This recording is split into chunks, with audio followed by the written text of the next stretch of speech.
पुढची बातमी विधान भवन मध्ये आता काँग्रेसची बैठक पार पडणार आहे। प्रदेशाध्यक्ष हर्षवर्धन सपकाळ यांच्या उपस्थितीमध्ये बैठक होणार आहे। महाविकास आघाडीमध्ये एका जागेवरून सध्या रस्सीखेच पाहायला मिळते। राज्यसभा निवडणुकीसंदर्भात बैठकीत चर्चा होणार अशी माहिती मिळते।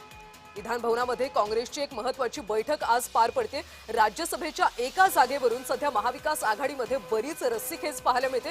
शरद पवार यांना राज्यसभेची उमेदवारी द्यावी अशी राष्ट्रवादी काँग्रेसची मागणी आहे। मात्र त्याला ठाकरे पक्ष आणि काँग्रेस कशा पद्धतीने साथ देते हे पाहणं महत्त्वाचं आहे, कारण काँग्रेसची पण अशी अपेक्षा आहे की आम्हाला जागा मिळावी अशी त्यांची मागणी आहे। त्यामुळे या चर्चेमध्ये नेमकं काय होतं, चर्चेतून काही तोडगा निघतो का हे पाहावं लागेल। आपण पुन्हा जाऊयात आमचे प्रतिनिधी मनोज दयाळकर यांच्याकडे, त्यांच्याकडून सविस्तर अपडेट्स घेऊयात। मनोज, ही एक महत्त्वाची बैठक पार पडणार आहे। राज्यसभा उमेदवारीवरून नेमकं बैठकीत काय होऊ शकतं, काही तोडगा निघेल का? बरोबर कल्याणी, अद्यापही आपण बघितलं तर राज्यसभेच्या निवडणुकीबाबत उमेदवार हा घोषित केला गेलेला आहे महाविकास आघाडीकडून, आणि तिन्ही पक्ष या ठिकाणी इच्छुक आहेत। तिन्ही पक्षांकडून आपला इच्छुक असल्याचं बोललं जाते, आणि त्यासाठी आपण बघितलं शरद पवार गटाचे सुप्रिया सुळे आणि जयंत पाटील यांनी देखील काल उद्धव ठाकरे यांची भेट घेतली आणि त्यांच्या सोबत चर्चा देखील केलेली आहे। आणि या चर्चेमधून काय समोर येते हे देखील पाहणं महत्त्वाचं आहे।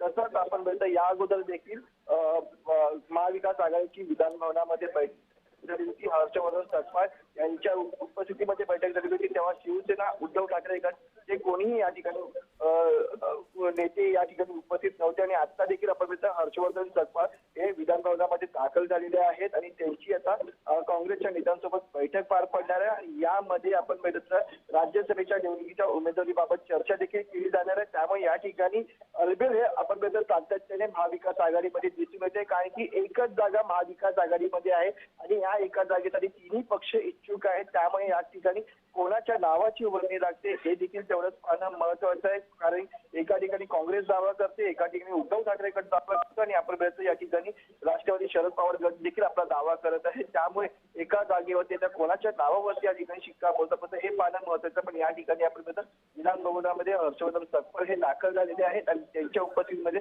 बैठक देखील होणार अशी माहिती आली। या बैठकीमध्ये राज्यसभा निवडणुकीच्या उमेदवारीबाबत चर्चा होणार आहे आणि यामध्ये कोण उमेदवार दिला जातं हे पाहण्याचा महत्त्वाचं ठरेल। नक्कीच, त्यामुळे हर्षवर्धन सपकाळ यांच्या नेतृत्वातल्या या बैठकीमध्ये राज्यसभेच्या जागेबाबत नेमका काय तोडगा निघतो याकडे आपल्या सगळ्यांचं लक्ष असेल। मनोज